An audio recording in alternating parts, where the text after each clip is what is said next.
아이들에게 학교란 어떤 곳일까요? 아이들이 그린 학교는 하나같이 네모 모양입니다. 그럼 학교는 왜 네모나게 그렸어요? 학교가 네모네요.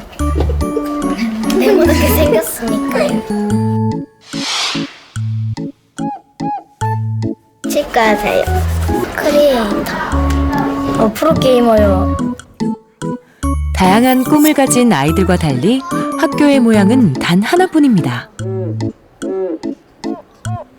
네모난 책가방에 네모난 책, 네모난 운동장에 네모난 건물, 네모난 건물 지나 네모난 학교에 네모난 복도를 따라 네모난 교실, 네모난 칠판과 책상, 네모난 칠판, 책상까지. 네모난 오디오, 네모난 전국의 학교는 모두 똑같은 모양입니다. 네모난 달력에 그려진 똑같은 하루를 과거나 현재나 초등학생이나 고등학생이나 똑같은 학교에서 생활하고 있습니다. 쉬고 있는 걸 그건 네모의 꿈일지. 학교는 언제부터 이런 모습이었을까요? 지금의 학교 형태는 철학자 제러미 벤담이 제안한 교도소의 형태와 유사합니다. 학교와 교도소의 풍경이 다르지 않은 것도 우연이 아니죠. 감시와 통제, 획일화된 학교. 이것이 답일까요?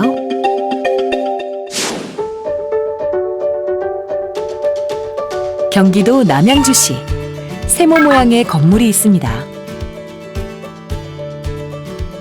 정체는 바로 2015년에 건설된 동화고등학교의 삼각학교, 송악관입니다.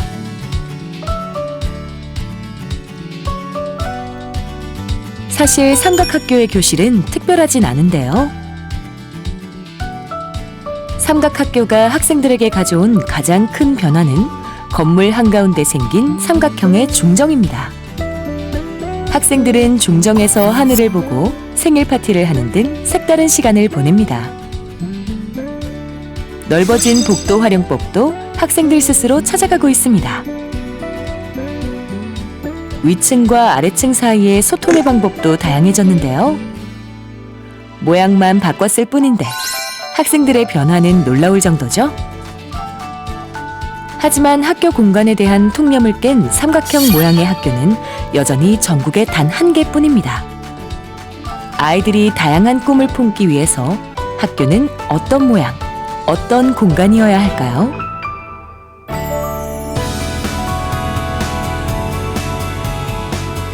안녕하십니까. EBS 미래교육 플러스 진행을 맡게 된 신종호입니다. 미래교육 플러스는 미래교육의 방향을 우리 교육 전문가들과 함께 고민해보고 새로운 길을 찾아가는 프로그램입니다. 흔히들 19세기 교실에서 우리 20세기 선생님들이 21세기 학생들을 가르친다고 합니다. 그래서 오늘 첫 시간으로 21세기 학생들을 품을 학교는 어떤 모습이어야 하는가에 대해서 한번 이야기를 나눠볼까 합니다. 함께 고민하고 의견 내주실 전문가들을 소개해드리겠습니다. 주입식 암기식으로 계속 집어넣는 거잖아요.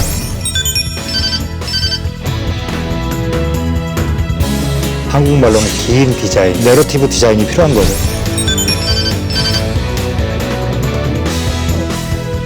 우리나라 네모는 크기가 다 똑같아요. 경험할 수 있는 게 제한되어 있는 거예요, 공간이.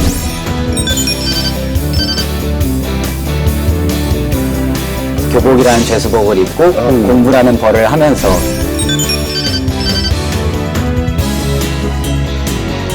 네모난 게 문제라고 생각되지는 않습니다. 획일적인 게 문제인 거죠.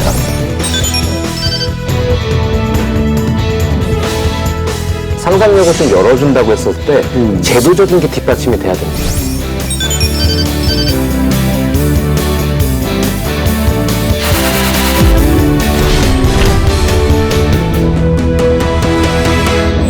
예, 오늘 주제는 학교는 왜 사각형이어야 하느냐 이 질문을 가지고 같이 좀 논의를 해보도록 하겠습니다. 먼저 배성호 선생님, 그 직장이나 학교나 전부 다 네모난 공간에서 사시죠? 예. 그 사각형 공간에서 벗어난 적이 별로 없으실 것 같은데 예. 어떠세요?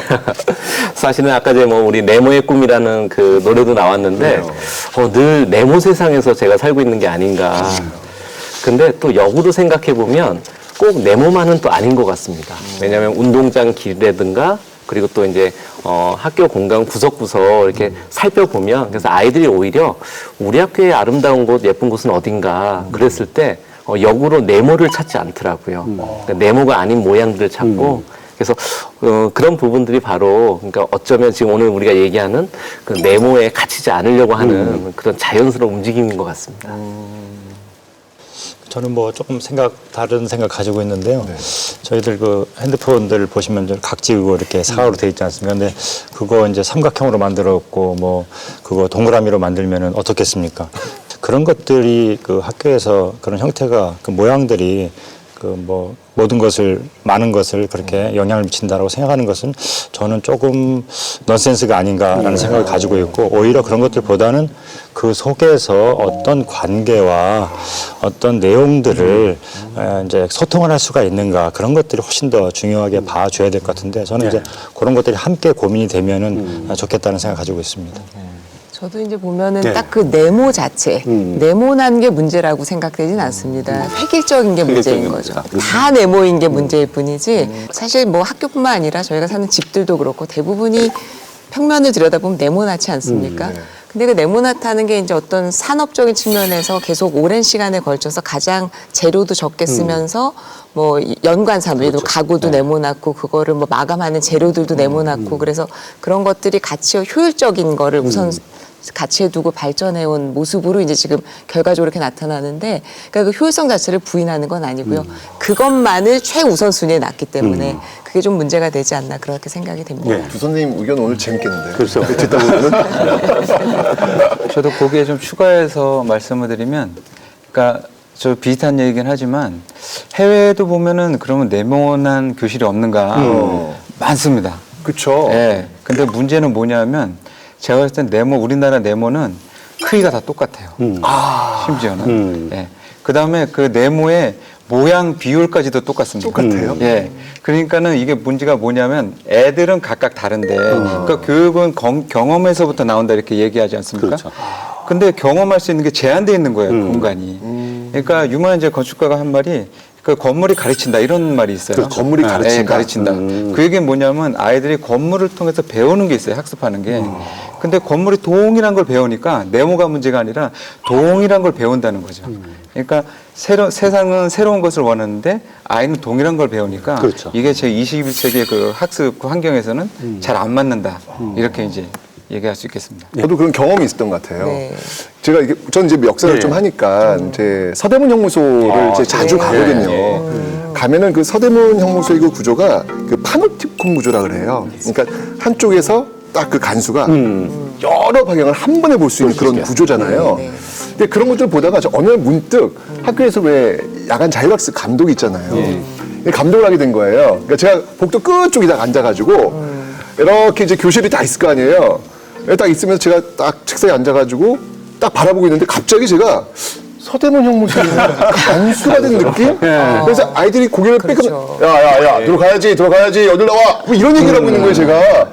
그래서 내가 앉아있는 공간이 마치 형무소 같은 그런 느낌이 살짝 들었던 그런 경험이 있거든요. 그래서 지금 말씀하신 대로 그 공간이 주는 느낌이라고 하는 거 이런 것들은 좀 굉장히 좀 큰 영향을 주지 않는가라는 생각이 들어요. 저도. 그래서 책 제목 중에 교사도 학교가 두렵다라는 책 제목이 있는데요. 두려워요. 그런 좀 두려워요. 저 사실 진짜. 이제 저희가 이제 신학기고 하다 보면 늦게 야근을 하고 퇴근할 때 사실 제 발자국 소리에 제가 놀라는 경우가 많습니다. 맞아요. 아무도 없는 무서워. 한 9시 정도에 맞아. 왜 이렇게 또 학교를 생각하시면 또 영화도 공포 영화 그렇죠. 공감들도 영화나 많고 네. 학교가 배경이죠 다. 사실 근데 그 내용들을 생각해 보면 공간이 내용을 지배한다고 그런 형식적인 부분들이 있어서 되게 이제 좀 억압할 수 있고 그래서 심지어 교사들조차도 저도 이제 저녁 되면 이게 진짜 서대문 형무소 역사관인지 이 학교인지 깜짝깜짝 놀랄 때가 있거든요. 그러니까요. 저도 대학에 있다 보니까 이제 학교에 갈 수밖에 없는데 오늘 배성호 선생님 말씀 들어보니까 학교 가기가 좀 무서워질 것 같아요. 또 학생들 입장에서 봤을 때는 이 학교가 교도소와 같다, 통제하고 감시하는 곳 같다 이런 얘기를 들으면 그것도 참 기분이 안 좋을 것 같아요. 어떠세요? 그게 옛날에 이제 좀 유행하면서 SNS에서 돌았던 말들이 있어요. 뭐 학생이라는 죄로 학교라는 교도소에 갇혀서 이제 교실이라는 감옥에 갇혀서 교복이라는 죄수복을 입고 공부라는 벌을 하면서 이제 졸업이라는 석방을 기다린다. 이런 농담조를 이제 돌는 말이 있었는데 학생들 대부분이 거기에 공감을 할 수밖에 없죠. 왜냐하면 학교랑 교도소랑 솔직히 다른 거를 좀 찾아보기가 어렵죠. 왜냐하면 학교에서도 결국은 이 아이가 불리는 게 학번이잖아요. 근데 교도소에는 이제 수감된 그 넘버로 불리는 거고, 그다음 교복이랑 죄수복도 결국 똑같은 거고, 뭐 우리도 운동할 수 있는 시간이 정해져 있는 거고, 교도소도 마찬가지로 죄수들은 운동을 할 수 있는 시간이 정해져 있는 거고, 그리고 학교에서 이제 하는 일들. 그 말로는 이제 자율이라고 하지만 그거는 대부분 반강제적인 게 많잖아요. 그러다 보니까 아무래도 교도소와 정말 비슷한 게 아닌가. 저희도 정말 그걸 많이 느낍니다. 그래도 저 맛있는 거는 마음껏 사 먹을 수 있잖아요. 사실 그 교육학자 중에 필립 잭슨이라는 사람이 있습니다. 네. 이분이 이제 1968년에 이 교실에서의 생활이라는 책을 썼는데요. 이 교실에서의 생활을 보면 학생들이 권위, 규율, 순종 이런 걸 배운다는 거예요. 그러니까 어떻게 보면은 이 교도소에서 이렇게 가르치는 그러한 메시지하고 상당 부분 학교에서의 그 숨어져 있는 메시지가 비슷하다라는 생각이 좀 들었습니다. 자꾸 막 슬퍼지는데 이러니까. 너무 슬퍼지는데 큰일 났네요. 이거. 학교가 좀 밝은 공간이 돼야 될 것 같고. 그러니까요. 이런 이야기들이 자꾸 회자되는 게 되게 저는 중요하다고 보는데요. 그러니까 사실 이제 문제를 알아야지 그 문제를 바꿀 수 있는 거잖아요. 그렇죠. 근데 어쩌면 저도 그거에 일조를 좀 한 사람이기도 한데 문제 제기를 하면서 제가 이제 초등 사회교과서를 쓰면서 학교 공간에서 학생들이 인권 침해되는 부분이 있다라는 거를 헌법학자랑 같이 썼습니다. 과연 어디일까요? 인권 침해가 된다고요? 예. 교실, 학교란 공간에서? 학교 공간 안에서 예, 그 공간이 어디냐면 바로 보건실입니다. 전교생이 수천 명이 되는 학교여도 막상 보건실 침대 대수가 3대 이상 넘는 학교가 그렇게 많지가 않습니다. 그래서 실제로 오늘 저희 반 학생이 또 좀 몸이 좀 불편했는데 잠시 쉬어 있을 수 있는 공간이 없는 거예요. 그래서 이런 부분들이 인권이라 함이 기본적으로 그러니까 학습하는 공부할 권리도 중요하지만 몸이 아팠을 때 좀 편안하게 쉴 수 있는 권리도 있는 건데 이제 이런 부분이 안 돼서 그렇다면 우리 학교를 어떻게 바꿔볼 것인가. 그러니까 좀 마중물로서 어쩌면 오늘 우리 얘기가 좀 그런 부분은 좀 짚으면 좋을 것 같습니다. 그러네요. 예. 그러니까 보면 이렇게 굉장히 가르치고자 하는 그 어떤 훈육에 대한 목적 공간들만 있는 거죠. 학교가 보면 그 외에 저희가 이제 예를 들면 어떤 기업의 사옥이다 이런 거 생각해 보시면은 거기 뭐 식당도 있고 휴게실도 있고 요새는 카페 같은 것도 만들고 뭐 라이브 도서관 같은 것도 만들고 이러는데 거기서 좀 편안한 분위기 조성해 놓잖아요. 근데 학교는 학습이라는 어떤 그 목적 공간 이외에 구성원들이 좀 편하게 지낼 수 있는 공간이 생각해보면 정말 맞습니다. 전혀 없지 않나 이런 생각이 드네요. 학생들이 말씀 듣고 편하게 보니까. 쉴 곳도 없고 네. 선생님들도 편하게 쉴 곳도 마찬가지죠. 상당히 부족한 게 네. 학교 공간의 문제가 아닌가 이런 네. 좀 생각이 드네요. 학교는 이렇게 아까 지금 똑같다고 하셨는데 원래 그게 똑같이 무슨 뭐 설계도가 있나요? 예전에 90년대까지는 표준 설계도라는 것이 있었습니다. 왜냐하면 이제 학생 수는 자꾸 늘어나는데 이제 빠른 시간 내에 학교 건물을 많이 지었어야 되는 거예요. 그러면 이제 그 땅이 주어지고 그랬어요. 그 땅이나 동네의 상황에 맞게 이렇게 많이 논의를 해서 짓는 게 아니라 똑같은 설계도를 교육청에서 지급을 하고 그러면 이제 비용도 다 똑같게 나오는 거죠. 공사비도. 그렇게 해서 가장 효율적인 건물들을 계속 지어왔습니다. 그게 90년대. 효율적이긴 하네요, 그러니까. 네, 그렇죠. 가장 적은 비용으로 빨리. 가장 빨리, 네. 가장 어떤 많이 목적을 이룰 수 있는 네, 맞습니다. 그런 게 있었구나. 그러니까 지금 말씀 들어보니까 그런 것 같아요. 지금 미래학교 같은 경우에는 가르침을 받는 대상이 아니라 학생들 스스로가 배워서 성장하는 그러니까 이런 공간 속에서는 굉장히 자율적인 공간이 되는 거잖아요. 그러니까 지금 말씀하신 대로 옛날에 만들었던 그런 학교는 당시에 어떤 뭐 경제 개발이나 뭐 이런 것들을 위한 목적을 달성하기 위해서 굉장히 주입식 암기식으로 계속 집어넣는 거잖아요. 빠른 시간에 산업 일꾼들을 많이 배출해내야 돼요. 그렇죠. 네. 그때는 굉장히 최적화된 공간이었는데 맞습니다. 지금은 이제 그 목적이 좀 그런 게 아니란 얘기죠. 그렇기 때문에 좀 다양한 공간들을 우리 좀 고민해봐야 되지 않는가라는 그런 생각이 드네요. 보니까. 그거 덧붙여서 좀 제가 좀 전제를 좀 저희들이 했으면 좋겠다고 생각하는 게 뭐냐면은 교사들도 정말 지내기 힘들다. 그렇죠. 맞아요, 선생님. 그래서 저는 오늘 논의가 선생님들을 어떻게 더 배려할 것인지 그런 것들이 굉장히 아이들을 배려하는 것만큼의 비중으로 다루어져야 된다고 저는 생각을 합니다. 정말 표정문 선생님 옆에 있으니까 편해집니다. 정말 좋습니다, 진짜. 저도 이렇게 학교 건축 설계하면서 많이 느끼는 게, 그러니까 저희가 왜 부모가 행복해야지 아이들이 행복하다 그러잖아요. 마찬가지인 것 같아요. 선생님이 행복해야지 아이들도 행복하게 가르치실 수가 있는데, 저도 이제 학교 설계하면 학교에 이제 집어넣어야 되는 어떤 실들의 프로그램이 이렇게 딱 주어지거든요. 저희 건축가한테 무슨 실은 몇 제곱미터 이렇게 해서 딱딱 주어집니다. 근데 거기 말씀하신 것처럼 선생님을 위한 공간은 없어요. 아, 그렇구나. 교사 휴게실 그 정도만 말도 안 되는 있고, 상황. 네, 맞습니다. 그래서 그것도 막 없어지기도 해요. 그러면은 학생들보다 더 오랜 시간을 학교에서 지내시는 분들이잖아요. 생각해 보면 예. 참 이제 뭐 당연히 학생들도 마찬가지고요. 근데 저도 교사로서 되게 서글플 때가 체육하러 나갈 때 이제 초등교사들 특히 이제 체육을 같이 하고 있는 아이들과 제가 늘 화장실을 전전하면서 옷을 그러니까 사실 이제 이런 부분들은 학생들도 마찬가지인 경우가 많잖아요. 이제 네. 마땅히 체육복을 갈아입을 공간이 없어서 특히 이제 초등 현장에서 또 남교사가 적다 보니까 남교사만을 위한 공간이 없거든요. 더더구나 그러네요. 늘 저는 이제 숨어서 무슨 요정이 된 것처럼 근데 체육복을 입으면 아이들이 가장 좋아하거든요.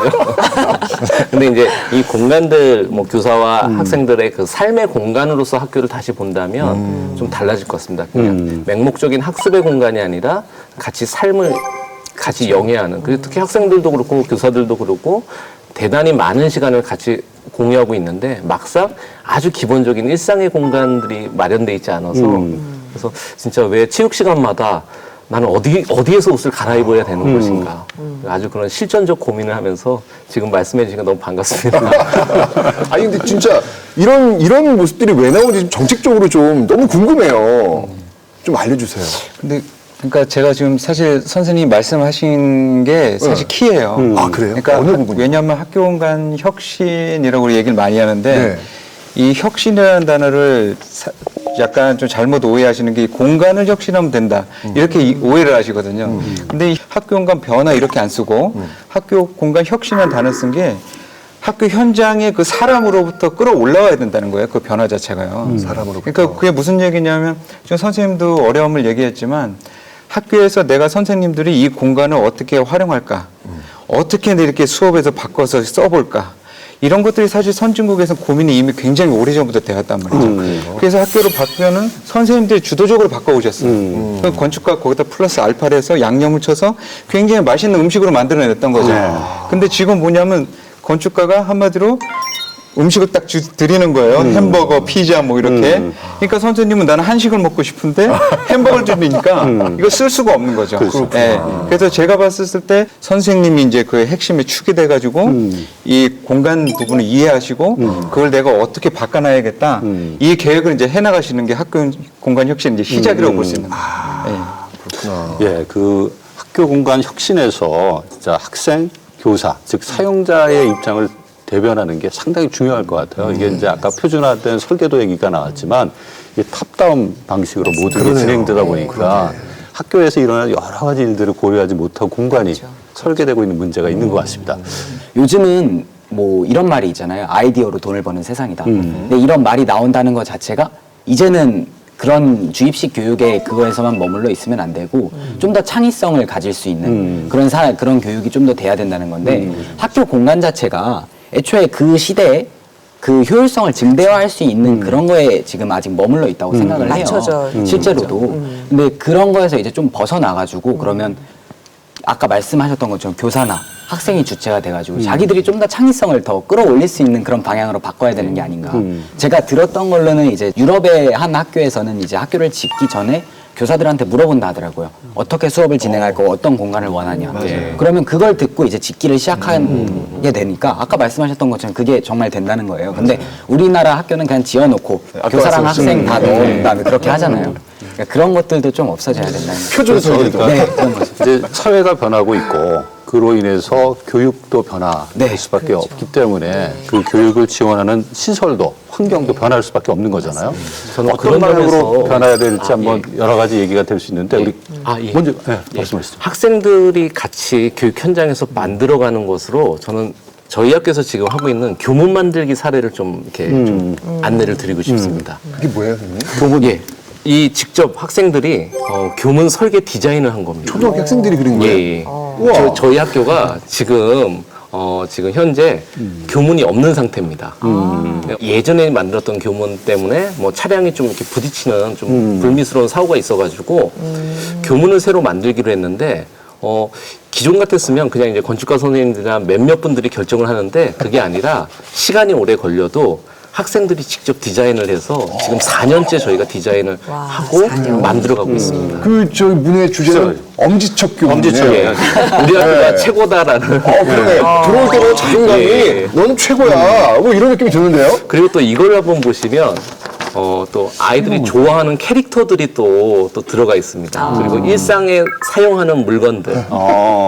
그리고 그리고 심지어 학교에서 급식이 제일 좋다는 친구가 이야, 이게 최고네. 한 마리가 이렇게 놓여져 있네요. 그래서 이제 공간이라는 것이 그냥 주어져서 만드는 것이 아니라 이렇게 수업으로서 같이 풀어갈 수도 있는. 우리 배성호 선생님이 이제 학교 환경을 구성할 때 학생이나 교사들의 참여의 중요성을 한 예시를 가지고 좀 그러네요. 설명을 주셨는데 혹시 박성철 본부장님 그런 사례들이 또 많이 있을 것 같은데요. 뭐 사실은 우리나라에서는 이제 시작인데 사실 해외에서는 사실 엄청나게 흔한 그렇군요. 내용이죠. 흔한 내용이에요. 네, 흔한 내용이고요. 이게 이제 사실 역사적으로 보면은 한 1970년대 내지는 뭐 1800년대부터 이미 이 개념이 도입돼서 사용자 참여 디자인이라는 게 이미 학술적으로 정립이 된 겁니다. 네, 그래서 최초에는 뭐 공장의 그 전문직들한테 의견을 받아서 그 공장을 이제 새롭게 이제 리모델링하고 이런 데 이제 시작한 건데 이게 이제 그 건물을 지을 때 모든 건물들에 이제 이렇게 적용이 된 거죠. 사실 알고 보면 저희가 OECD에서 이제 지난해 에듀케이션 2030을 발표를 했습니다. 근데 이제 거기에 핵심 역량을 보게 되면은 4차 산업이랑 같이 이어지는 게 뭐냐면 새로운 가치의 창출이에요. 가치의 창출. 네, 근데 이 가치의 창출이라는 게 굉장히 중요한 의미를 갖고 있는 게 아까 배성호 선생님이 보여준 그림하고 아주 이어져 있어요. 왜냐하면 그 교문을 보면 교문을 보면은 사실 아주 새로울 건 없는 거예요. 하지만 그 아이들이 봤을 때 그 가치가 있는 거예요. 그 자체. 그렇죠. 거기 숟가락과 포크가 있으니까. 그렇죠. 그러니까 급식장. 그렇죠. 그러니까 4차 산업은 뭐냐면 전문가 입장에서 내가 레벨업 시키는 걸 중심을 두지 않아요. 내가 저 밑에 있는 것이라도 내가 이 사회에 필요한 거면 가치로 끌어올려서 내가 만들어내는 사람이 필요한 거예요. 예, 새로운 이제 교육이라고 하는 것은. 그런데 이제 지금 교육이 그렇게 될 수 있냐? 될 수가 없다는 거거든요. 그래서 이제 사실 한 사례를 좀 더 이어서 보자 그러면 덴마크에 이제 오레스테드라고 하는 학교가 있습니다. 제가 이 학교를 이게 학교예요? 예, 이게 학교입니다. 저희 고등학교인가요? 아니, 짐나지움이니까 중등학교입니다. 중등학교. 정확히 보면. 무슨 중고등학교. 박물관 같은 그런 느낌이 그죠? 드는데요? 그리고 저희가 그 닉네임이 있어요. 노월 학교라고. 그러니까 벽이 없는. 노월. 이게 뻥 뚫려 있어요, 예, 지금. 뻥 뚫려 있죠. 근데 저희가 보면은 이게 뭐 하는 거야, 이 사람들? 제가 봐서는 선생님께 너무 지금 핵심을 제가 얘기하는 걸 찝으신 거예요. 지금 이게 뭐 하는 거예요, 지금? 이게? 딱딱한 분위기가 아니에요. 예, 애들 보시면 누워 있어요, 자고 있고. 여기 지금 학교자로 학교라면서요. 예. 근데 저희가 어떻게 운영하냐면 50%는 교과 수업을 하고 하루에 50%는 애들한테 자율 수업이에요. 자율적으로 자기네가 다니면서 공간을 누리는 거예요. 네. 그러니까 뭐냐 하면 사실은 같이 이어져 있는 게 이 가치라는 거를 그 발견하는 건 누구냐 하면 학생이라는 거예요, 결국. 그리고 그 가치가 발견되려면 그 공간이 중요한 게 아니라 아까 학생이 얘기했었던 내가 누릴 수 있는 공간의 의견을 받아서 건축가가 저 공간을 마련한 거예요. 네. 이거 굉장히 그 의미가 있다고 볼 수가 있는 거죠. 가치를 창출하는 거니까. 그렇죠. 네네. 이 말씀대로 이 디자인이라고 했을 때 우리가 어떤 특정 전문 분야라고 생각하는데 일상의 공간을 자기 눈으로 보고 그게 이제 학생이든 뭐 또 교사든 뭐 성인이든 근데 자기 삶을 디자인하는 것이거든요, 결국은. 삶을 디자인한다. 그래서 이제 삶의 공간으로서 학교를 보게 되면 당사자성이 당연히 들어가게 되고 근데 저는 대단히 요새 좀 가능성을 보고 있는 게 우리도 지금 그런 공간을 열어주면서 되게 다양한 사례들이 국내에서 많이 나오고 있습니다. 아, 그래요? 예, 특히 뭐 선생님 사례 같은 경우도 저는 되게 눈여겨보고 있었거든요. 되게 고군분투하셔서 사실은 없었던 거의 좀 토대가 약했던 상황인데 선생님께 건축가 선생님께서 직접 그런 것들을 실천해 주시면서 변화들이 지금 많아지고 있거든요. 우리 배성호 선생님 말씀을 하셨으니까 우리 학교의 달라진 모습들을 한번 보고 계속 이야기를 나눠보시면 어떨까 합니다. 저희가 좋습니다. 가서 달라진 학교들 취재를 했는데 영상 보시면서 이야기 나눠보시죠. 딱딱하고 네모난 교실, 삭막하고 획일적인 교실이 놀고 지금 쉬며 학교예요, 지금? 공부하는 따뜻한 공간으로 변화하고 있습니다. 우와. 개교한 지 30년이 지난 서울 동갑초등학교. 노후된 공간을 리모델링하면서 학교가 가진 고정관념을 깼다는데요. 학생 책에 있는 사람은 책 서랍에 넣고 변화된 교실 살펴볼까요? 다른 점이 보이시나요? 교실에 다락방이 생겼습니다. 기존의 평면적인 교실이 아닌 입체적으로 변한 교실. 아이들은 더 다양한 활동을 할 수 있게 됐는데요. 자, 이제 점심 먹도록 하겠습니다. 기다리던 점심시간. 선생님이 창문을 열자 에? 뭐야? 교실은 급식실로 바뀝니다. 이동식 배식대를 썼던 과거와 달리 공간은 늘어났고 안전성도 높아졌습니다. 색다른 공간에서 먹는 밥. 왠지 더 맛있어 보이네요. 저 벽을 털어낸 거고요. 원래 저희가 식당이 따로 없는 학교여서 배식대를 끌고 와서 교실 앞에서 배식하던, 교실 배식하던 학교인데. 와, 문 여니까 네. 그냥 갑자기 그냥 하나의 그 주방이 됐어요. 네. 세상에나. 틀에 박힌 교실 구조에 물음표를 던진 학교도 있습니다. 와, 이렇게 색깔이 너무 좋다, 이거. 우리가 알던 보통의 교실과는 무언가 살짝 다른 느낌인데요. 혹시 눈치채셨나요? 예, 교실의 방향이 바뀌었습니다. 방향이 이렇게 네. 가로로. 그러니까 이제 앞문 뒷문이 아니고 선생님이 이쪽 복도 그렇죠. 쪽에 이제 있으시고 이게 이렇게 나와 있는 거군요. 그러니까 복도가 있으면 앞문 이렇게. 뒷문이 아니라 그냥 이렇게가 아니라. 옆문이 네. 그래서 서로 또 이렇게 인터랙션이 많아질 수 있는 맞습니다. 그런 배치라고 봐야겠네요. 아무래도 이제 교실이 직사각형인데 그게 정사각형은 아니거든요. 그러니까 교탁 중심으로 이쪽으로 장변이 되는 구조인데 요즘은 학교 교실뿐만 아니라 이제 세미나실, 그렇죠. 회의실 같은 것도 그렇게 많이 바꿉니다. 그러니까 그 연사가 쓰는 선생님이 쓰는 자리를 단변 쪽으로 그러면은 이 맨 뒤에 있는 줄까지도 학생들하고 선생님들 간의 거리가 짧아지죠. 그렇죠. 예, 그래서 훨씬 더 친밀감이 있고 더 집중도 잘 되고 더 좋은 관계가 형성이 될 수 있다 그래요. 그리고 이제 저 교실을 디자인하신 건축가분이 하신 말씀은 그 고정관념을 깨주고 싶으셨다 그래요. 앞문, 뒷문 그 위계가 있는 거거든요. 이미 앞이 먼저 조금 더 그 권위가 있는 그렇죠. 거고 아무래도 선생님만 들어오는 맞습니다. 거죠. 네. 앞은 선생님의 공간 그렇죠. 그런 고정관념을 깨고 그러니까 옆문 누구나가 다 양쪽 문을 이용할 수 있는 그런 공간. 네. 독실복실은 어디에 쓰면 더 좋을까? 그렇습니다. 칠판과 선생님 자리가 복도 측 벽면으로 옮겨졌습니다. 야, 저거 묘하네. 아까 얘기했죠. 진짜 신기하네. 수십 년간 변함없던 학생과 선생님의 자리. 그 틀을 깨버린 겁니다. 교실 구조를 이렇게 바꾼 이유는 뭘까요? 교실 방향이 바뀌면서 아이들과 거리가 많이 가까워졌어요. 교과서 내에 소개된 놀이를 저희가 시행하기에도 저학년 아이들한테 잘 맞는 교실이라고 생각이 들고 좀 선생님과 눈을 맞출 수 있는 기회가 많아졌다고 할까요? 이전에는 교실 앞뒤의 공간만 제한적으로 사용했지만 시공 이후 교실 전체의 공간을 아이들에게 돌려주었습니다. 자, 책상을 지금 이 자리에서 이렇게 우양우 돌려봅니다. 자, 그러면 옆으로 해주실 테니까 책상의 방향만 전환하면 교실은 또 다른 공간으로 변합니다. 사물함이 차지했던 교실 뒤편이 발표하는 무대가 되고요. 이야기를 듣는 객석이 되기도 합니다. 좀 아이디어다. 그러네요. 이번에는 책상을 또 다른 방향으로 틀어볼까요? 무슨 입체 저 로봇 보는 느낌이에요 지금. 커다란 칠판이 붙어있는 벽면. 무엇이든 쓰고 표현할 수 있는 공간이 마련되었습니다.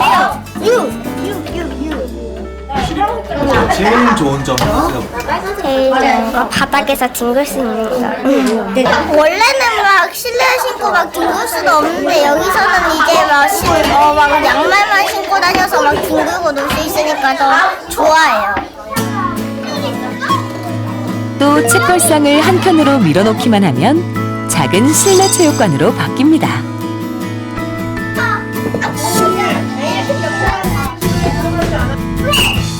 저학년 교과 수업에 최적화된 교실. 수업이 바뀌면서 아이들도 바뀌었습니다. 교실에서 저럴 수 있으면 너무 재밌겠다. 아이고, 어떡하냐. 참고 안 될 거야. 다 정수해주고 있어, 지금. 사각형의 틀을 완전히 깨버린 학교도 있습니다. 육각형 책상과 사물함을 사용하면서 대열 배치가 자유로워졌는데요. 모든 활동이 수월해진 만큼 다양한 수업이 가능해졌고 교과 수업도 달라졌습니다. 보조 장치를 통한 발상의 전환, 교실이 변화했습니다. 방치되어 있던 복도를 아이들의 맞춤형 공간으로 재탄생시킨 학교도 있습니다. 이제 복도가 교실만한 크기의 복도가 있던 아이들이 학교예요. 언제나 비어있는 책을 복도. 꺼내 읽을 수 있는 독서 공간. 발표, 공연, 영상 수업 등 좀 더 능동적인 수업이 가능해진 무대 공간. 미끄럼틀과 미로를 설치해 동적인 신체 활동이 가능해진 실내 놀이 공간까지. 놀이터예요. 3계층에 걸쳐서 이렇게. 활용도가 적었던 복도를 새롭게 단장한 이후 학교는 아이들에게 즐겁고 재미있는 곳이 되었습니다. 비로소 제자리를 찾은 학교 공간. 아이들의 미래를 여는 출발점 아닐까요? 변화된 모습 확실히 느껴지는데요. 그 교실 보면서 옛날 초등학교 생각도 우리 강사빈 학생 했을 텐데 어떠세요? 저희 학교랑 제가 이제 다녔던 학교랑 너무 비교가 되는데 정말 확실히 너무 틀에 박혀 있던 거를 완전히 깨버리는 것 같아요. 만약 정말 저 정도만 된다면 초등학교 때 다녔던 기억도 지금쯤 남아있지 않았을까.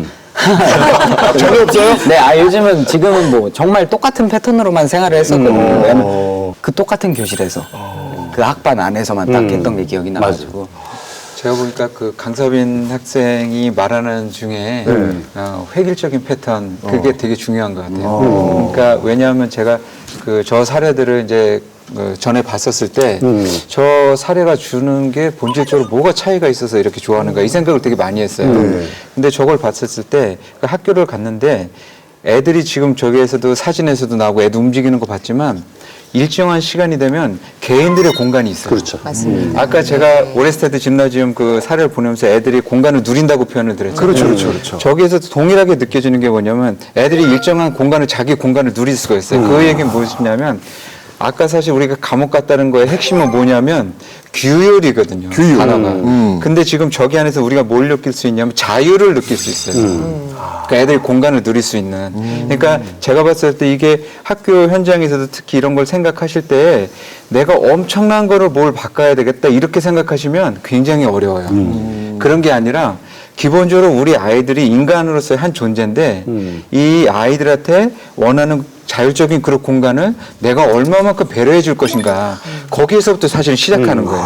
그러니까 저런 사례를 보시면서 잘못하시면 학교에서 우리는 예산도 없고 저런 능력도 안 되는데 이렇게 생각하시는 분들 굉장히 많아요. 사실은 다녀보면. 그렇죠. 근데 그게 핵심이 아니고 애들한테 어떻게 하면 내가 이 작은 공간이라도 애들이 누릴 수 있는 공간을 배려해 줄 것인가. 그리고 가장 중요한 키는 뭐였냐면 그 공간을 누릴 수 있는 시간을 줄 수 있는 거예요. 그렇죠. 선생님들이.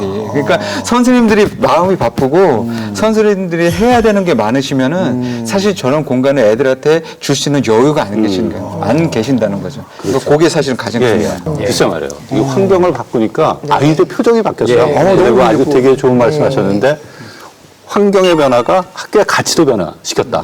규율에서 자율로. 그러니까 얼마나 큰 변화입니까 이게. 우리 제가 그래서 선생님도 느끼는 점이 많으실 것 같아요. 사실은 좀 중요한 게 하나 있는데요. 그러니까 이제 이런 변화에 따라서 우리가 했을 때 어떤 거냐면 상상력을 좀 열어준다고 했을 때 제도적인 게 뒷받침이 돼야 됩니다. 제도적인 거. 사실은 이제 이 교사들도 사실 요새 학교에 초등학교에 가 보시게 되면 스튜어드 메가더라는 지리학자가 그린 세계 지도를 많이 붙여놔요. 그러니까 남반구가 위에가 있는 거죠. 반대로. 우리는 늘 이제 북반구 중심의 지도를 보다가 오스트레일리아가 제일 위쪽에 가 있는.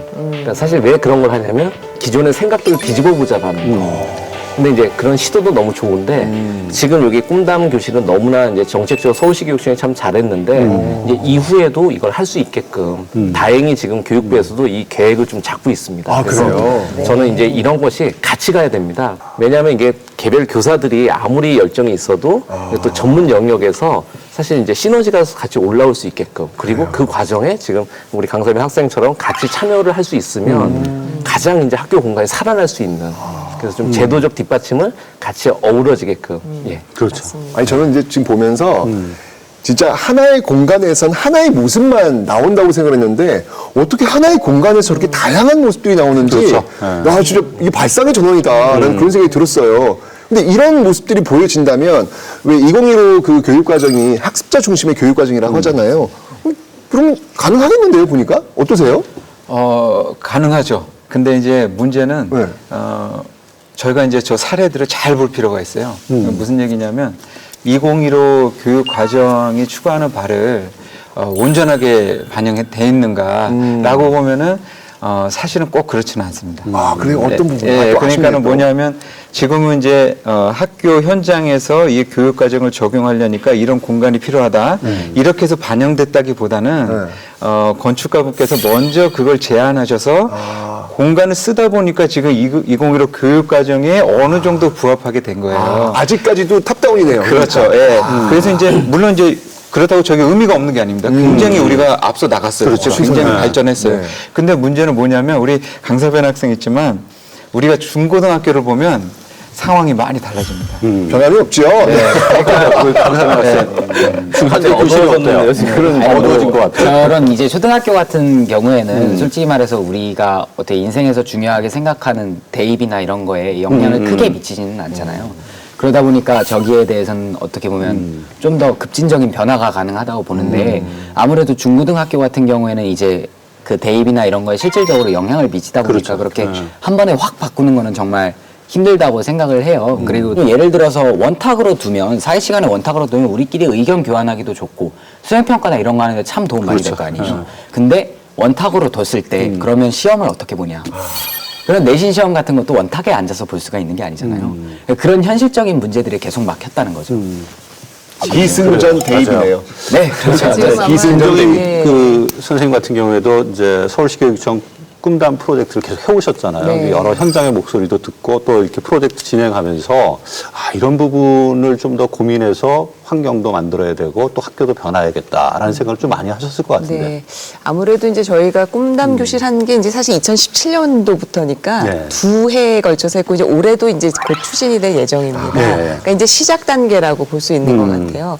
이제 초등학교에서 시작을 했지만 아까 이제 중고등학교 역시 대입에서 자유롭지 못하지만 그런 게 계속 논의되어 온 것처럼 교육과정하고 같이 공간 혁신이 같이 가야 됩니다. 그러니까 중고등학교가 아직 지금까지는 그냥 대학을 가기 위한 준비 과정처럼 돼 있는데 중고등학교는 그러면 정말 그냥 준비 기간으로서의 의미만 있는 것인가 해서 또 문제도 질문도 출발을 해야 될 것 같고요.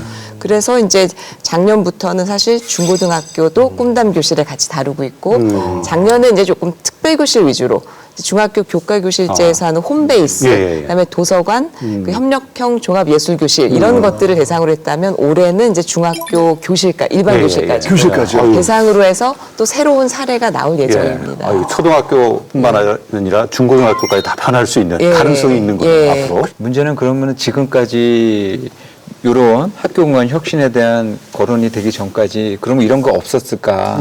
우리가 가만히 생각해 보면 없지 않았습니다, 사실. 네, 있었어요. 그 수가 적고 잘 안 알려져서 그렇지만 있었어요. 그럼에도 불구하고 이제 문제가 된 게 뭐냐면 그 시설이 금방 사장됐습니다. 그게 몇 년 지나서 가보면 다 닫혀져 있고 막혀 있어요. 예, 그러니까 무념 이게 철학이 이미 그 거기 쓰시는 선생님들도 철학이 이어져 가야 된다는 얘기예요. 지금 이거랑 같이 혁신이. 그래서 아까 제가 말씀드렸던 게 이 안에서부터 벌써 나와야 된다는 그 말씀이 이게 공간이 이렇게 좋은 사례들이 이어져 가려면 그분들에 대한 이 공간에 대한 철학들도 같이 이제 지금부터 교육이 돼서 그분이 다른 이렇게 공간 혁신된 데로 가서 생활을 하시더라도 내가 거기를 활용할 수 있는 그런 인식이 확신되고 또 그런 데를 쓰신 분들은 다른 학교 가가지고 또 그런 공간을 계속 바꾸시고 이런 것들이 이제 사실은 국가적으로 장치가 이제 좀 필요한 거죠. 예. 그러니까 자연스럽게 이제 우리가 학교 공간 혁신을 할 때 뭐 원칙을 가지고 좀 해야 된다. 철학도 큰 부분이고 아이들의 내러티브를 반영해서 정말 필요가 반영되는 공간이 돼야 한다. 이런 말씀을 좀 해주셨는데 이 외에도 우리가 공간 혁신과 관련해서 지켜야 될 원칙들이 뭐가 좀 있을 것 같아요. 이게 그냥 어떤 보여주기식 사업으로 안 끝나려면 실제로 이제 그 공간이 만들어진 다음에 달라진 교실의 모습, 또 보완해야 될 것들, 실제로 아이들은 어떻게 생활이 달라지고 선생님들의 수업 방식은 어떤 식으로 달라지고 이런 연구가 좀 후속으로라도 따라왔으면 좋겠다. 그 말씀을 드렸는데 제가 알기로는 아직 시행이 안 되고 있는 걸로 압니다. 그래서 저희가 아직까지도 이제 옛날에 그 고도 성장 시대에 이렇게 막 급급하게 만들어 나가는 그 버릇을 아직 못 버린 것 같아요. 그래서 좀 천천히 만들고 그 만든 것을 한번 곱씹어보고 부족함이 있으면 또 보완하고 이런 그 단계들을 거쳐야 되는데 이제 그런 것들이 앞으로 사업에서 그렇죠. 조금 더 많이 반영돼서 저희가 좀 긴 호흡을 가지고 지속성을 가지고 사업을 해나가길 굉장히 바라는 바입니다. 정말 되게 중요한 말씀이신 것 같아요. 사실 사용자의 요구를 반영하는 원칙도 중요하고 한번 만들어 놓은 시설에 대해서 계속해서 우리가 평가하고 보완하는 맞습니다. 그런 원칙들을 만들어서 공간 혁신을 해나가야 한다라는 그런 걸 이제 되게 중요한 원칙을 제 용어로 좀 말씀을 드리자면 예. 한국말로는 긴 디자인이라고 긴 하고요. 디자인. 그리고 이제 다른 말로 좀 내러티브 디자인이 필요한 거죠. 근데 디자인은 어떤 게 보면 이렇게 그 그림 그리고 이런 걸 자꾸 생각을 하는데 그 처음부터 시작해가지고 그 과정을 전체 만드는 것까지 해서 나중에 그것을 다시 아이들과 하는 그런 이야기를 다시 들어가지고 기록하는 것까지 저는 그것을 디자인이라고 한다. 제가 하는 거는 그렇게 좀 말씀드리고 싶습니다. 우리가 그 학교 환경, 공간을 바꾸는 이유는 아름다운 학교를 만드는 데 있지 않잖아요. 학생들이 성장해 갈 수 있도록 도와주기 위해서 환경을 바꿔주는 것이다라고 생각이 들고 이런 좋은 환경이라고 하는 게 결국은 좋은 밝은 우리 아이들을 위한 어떻게 보면 시작점이 아닌가 좀 이런 생각이 듭니다. 그걸 약간 좀 성장이라는 거를 조금 더 예. 분해해봐도 좋을 것 같아요. 좋습니다. 예. 왜냐하면은 그러니까 이거를 이제 사실 교육부에서는 이제 민주시민 교육하고 이어져 있어요. 예. 기본적으로. 근데 이게 민주시민하고 이게 과연 공간하고 어떻게 이어지냐를 우리가 좀 맥락을 같이 해야 되잖아요. 근데 사실 우리가 민주시민이라고 생각해 보면 내 것만 주장하는 게 민주시민이 아니에요. 저도 한번 경험이 있지만 6학년 학생이에요. 초등학교 6학년 학생. 근데 이 학생은 사실은 자기 학교를 바꿀 필요가 없어요. 졸업해야 되니까. 그렇죠. 예, 그렇죠. 자기가 졸업했을 때 그 환경이 구축돼요. 근데 이 학생 인터뷰를 했어요. 그때 당시에. 근데 이 학생이 뭐라 그랬냐면 나는 6학년이지만 우리 후배 애들이 이걸 누릴 수 있으니까 나는 그 자체로 가치가 있다고 판단한다는 거예요. 그걸 보면서 제가 굉장히 충격적이었어요. 우리 아이들은 얼마나 대단한 그 잠재력을 안에 갖고 있는가. 그러니까 이 공간이라는 게 단순하게 아까 사실은 교수님 말씀하신 것처럼 공간 자체에다 핵심을 두면은 이게 자체가 사실은 방향 자체가 틀어집니다. 그래서 저는 아까 선생님 말씀하신 기본적으로 그게 학교에서부터 물어나와야 되고 그다음에 선생님이 거기에 어떤 주도권 그다음에 학생이 그걸 실천해서 공간의 어떤 주인이 되고 더 나아가서 나의 사회 구성원을 배려하는 이 문화 자체가 사실은 하나의 맥으로 이어지는 게 굉장히 이 정책이 이제 중요하다 생각이 듭니다. 그러니까 제가 이렇게 보면 느낀 건 뭐냐면 우리가 지금 이 공간에 대한 이야기 정말 긍정적인 이야기를 많이 하고 있잖아요. 그런데 뭔가 지금 뭔가를 하고 계신 것 같아요. 들어보니까 뭔가를 하고 계시네 라는 느낌은 드는데 이게 그냥 소비된다는 느낌이 드는 거예요. 공유가 돼야 되는데 물론 이제 미래교육 플러스가 바로 그 공유의 그 역할을 분명히 해줘야 된다는 생각이 들지만 좀 이렇게 예산이 들어가서 뭔가를 만들어지면 그런 것들이 공유될 수 있는 방법들도 우리가 정말 고민해야 되지 않을까라는 그런 생각도 한번 듭니다. 맞습니다. 이게 이제 그 교육부에서 학교 시설 환경 개선 5개년 기본 계획을 수립을 했습니다. 지난해. 5개년 계획. 네, 5개년 기본 계획입니다. 아, 이거 벌써 들어본 느낌이잖아요.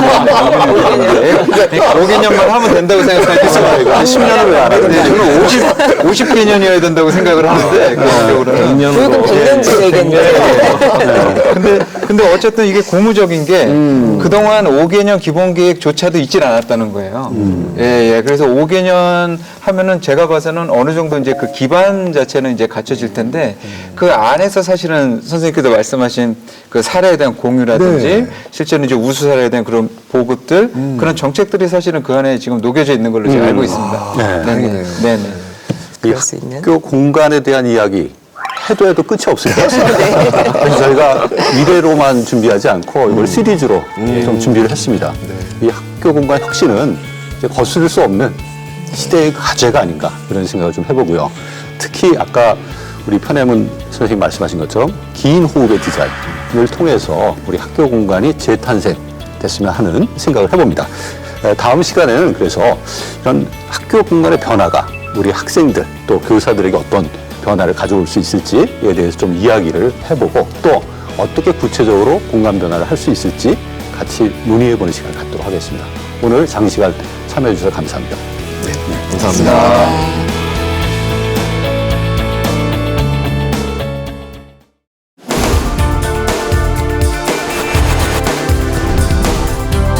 학교 공간을 바꾸면 학교 폭력이 줄어들까? 몸을 움직이고 활동하는 데 써야 되는데 사람한테 향할 수밖에 없다는 것이죠. 그 공간 자체가 대부분의 애들한테는 가고 싶지 않은 공간이라는 거예요. 감시를 받는다는 느낌 때문에 소극적이어지는 부분이 있다는 거예요. 학생들 못지않게 교사들도 움츠러드는 게 분명히 있거든요.